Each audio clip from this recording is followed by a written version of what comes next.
Good evening, ladies and gentlemen, and welcome to the ILFL Soccer Night. This show is sponsored by Meshwe and Hawk and Eagle, and we're glad to have you along. Good evening. Football is back, and it's back again in 2014, and a lot of teams played their first games again yesterday. It's been a long break, but that's what we all needed. The Premier Division had no games, but the First Division was alive and kicking, and we start our football with an intriguing game between Burdett and Bromley Juniors. Bromley's fall from grace continues this season, a complete reversal from where they were last season. And Burdett, who are an up-and-coming team, and since we last had their guest on the show a few weeks ago, promised big things. So in 2014, are these big things about to come to fruition? Well, let's sit back and watch the first segment now. It's the first set of highlights. It's Bromley Juniors versus Burdett.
You saw 2 goals, but they were much more than that. In the end, it ended up Bromley Juniors 2, Burdett 3. A brave fight from Bromley to try and get something out of their season. But Burdett roll on, and 3 points is 3 points, and the first 3 points of 2014. Welcome Motio Rahman to come and talk about it. Good evening, sir. How are you? Good evening to you too. It's a pleasure being back in the show. And it's good to have you back. It's good to have you back. Now, the last time you were here, you were really talking up your team and talking up your chances. You spoke about how indifferent the beginning of the season were, but you were really confident that you turned the corner and you were going to get your results. And true to form, you've done so, haven't you? Yeah. I mean, just before I answer the question, I just want to thank all of our sponsors. I just want to thank Poplar Haka for continually supporting us. And just having faith in the Better FC project, and hopefully we could just keep expanding and working through our community. And also I just want to thank the guys at Fit for Less, the one in Caspian Wharf, who have helped with my development as a football player, and hopefully I can try and encourage some of the players in my team to join up with me, so that we can all work together and improve as a team. But I mean, back to your question. Yeah, like I said previously, we had the potential, we had the players. It was just finding the right chemistry. It was like when you play FIFA Ultimate Team, you try and find the green lines, and I think that's what it is now. Everyone's got that perfect chemistry with each other. But it's fine lines. We're talking about green lines. It's fine lines begin success and failure in this division. We know there are teams running away with it at the top, or so it seemed to be before Christmas, but a 5-point gap between you and the team at the top is not a lot, is it? I mean, credit where credit is due, really. The team that's above us, Leytonstone, we put the double over them. That's 6 points in the bag. Our game with West End got cancelled and it's going to be rearranged. That will be a close contest, and we lost to Tower Hamlets earlier in the season, 9-3, and hopefully now that we're working together as a team, when we play against Tower Hamlets, we'll be more prepared, we'll be more ready, and we'll try our best to get as many points as possible before these games. Cameras, is this the sign of a dark horse coming up on the rails? I think so. I think no one, with all respect, no one expected Burdett to be where they are now. So it's credit to the players, the management, and obviously all the sponsors that the young brother has just mentioned there. And they can, 5 points is not a lot, like you said. They can cause big upset, and all they need is the top 3 or 4 to stop dropping points. And I think SCTA may do them a favour, because they're looking pretty good, and obviously they can't win the division anymore, but they can certainly cause upset to a lot of teams right at the top. They can take it away from others. And Rash, I remember we spoke earlier in the season, and there were some early calls and some early predictions as to who you thought might win the first division. How do you see it now going into the new year? I think first of all I must say I was one of the first to actually not give Burdett or Bo any credit in terms of quality, but they've proved me wrong. I was actually at the match. I have to say one particular player, Abdul Mumith. Abdul Mumith, yeah, house striker. He was a handful. He and the 2 other strikers were a handful. They were dominating the game. Probably had no chance. Second half they came back, made a fist of it, but Burdett overall were absolutely brilliant. I think they will. If they play the top teams, I think they have West End and Timeless, they will get points. I'm confident with the way they played. If they can keep the same team and play the same desire, passion, I think they'll get points. But overall, I think I saw West End as well. West End, I think, in the recent weeks have gone a bit arrogant or lost their focus, because I'm sure you'll discuss their result. They were down with Weavers. I'm a bit concerned going forward. They should be more professional and seeing out results rather than being too casual about things. So I'm not too sure about West End at the moment in time. Sticking to the game that we've just seen there, the highlights of, we did touch on Bromley Juniors briefly once before. What's happened to them? I think the players are not performing to the expectation. Last season they had all the players were playing. I saw them play. I think it's not about Bromley. I think the Burdett were too good. Burdett were pressing. The midfield was strong. They getting crosses in. They'll get out muscled. I don't think it was a matter of how did Bromley play. I think it's Burdett they were just too good on the day. I think they were awesome. When I watched them, they physically outpowered them.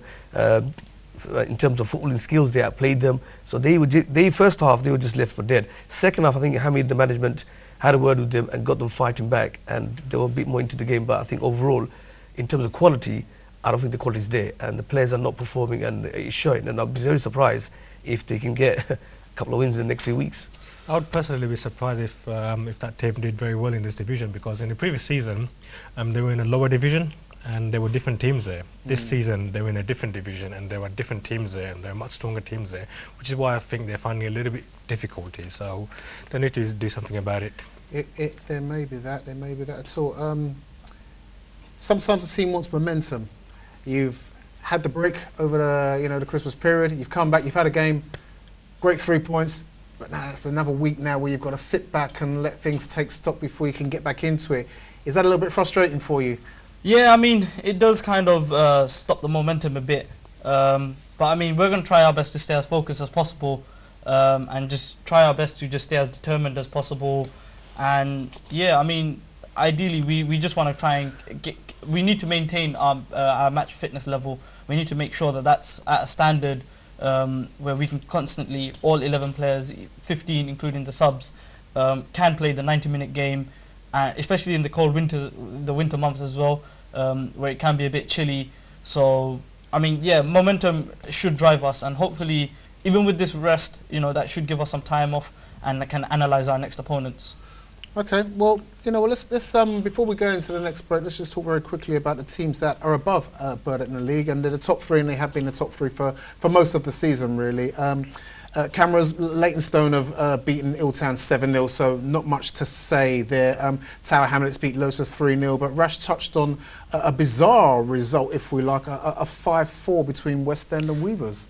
I understand Weavers are winning 3-0, so they've really shot themselves in the foot by losing a lead like that. But it just goes to show, I know Rashid is saying maybe West End aren't showing the quality that we expected of them, but to come back from a 3-0 deficit to win 5-4 is a sign of a very, very good, strong team. I think for any team to do that, you have to give them credit. I mean, I don't know what you can add to that, Rash. No, I was watching, because obviously both games were at the same place. I was watching both games.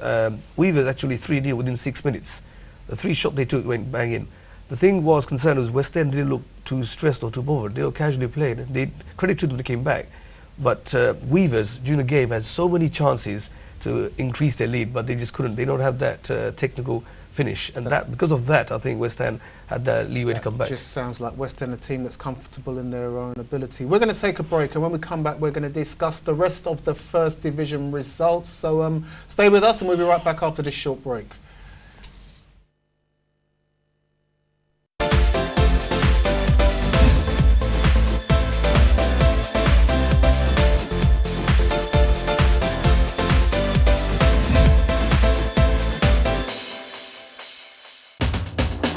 You are watching ILFL Soccer Nights.